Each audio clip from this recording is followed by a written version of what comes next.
Good evening. My name is Christian Orozco, and today I will be presenting the upcoming dangers of Juuls and e-cigarettes among minors. Please state your name. My name is Jan Orozco. Hello, everybody. Claudia Orozco. Hi. Esteban Orozco. So it is undoubtedly noticeable that juuling and at one point e-cigarettes were used for a very beneficial factor. They were used for the purpose of trying to reduce the amount of people that smoked. Obviously, smoking causes a long-term problem within the lungs and is obviously very detrimental to the person's life. Due to that, we came out with vapes and stuff like that, trying to reduce this factor. The problem with it is this long-term epidemic of minors using Juuls nowadays. It's very easy and simple because it's very hard to detect. Some of these Juuls look like hard drives, so teachers nowadays can't necessarily tell if the students are either using that or if it's actually a flash drive for school. This is a very important problem because students begin to use these devices in school and teachers won't even realize because it's such a quick smoke that you'll never know.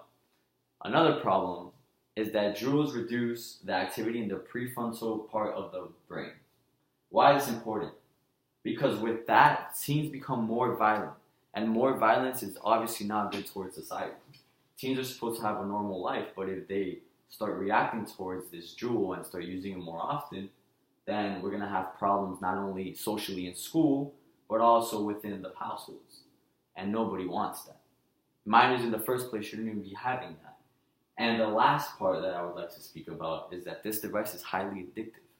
It's highly addictive because it has high levels of nicotine. From personal experience, I know people that use a pod per day, right? And pods are obviously expensive, and one pod is basically like smoking a whole box of cigarettes. In the long term, it's going to have a lot of health problems. And the problem is that people think they Juul and that nothing's going to happen to them, but that's actually very incorrect. They become highly addictive, and that obviously creates a lung problem for them, which obviously among minors shouldn't even be a possibility. So undoubtedly, this is becoming a long-term epidemic.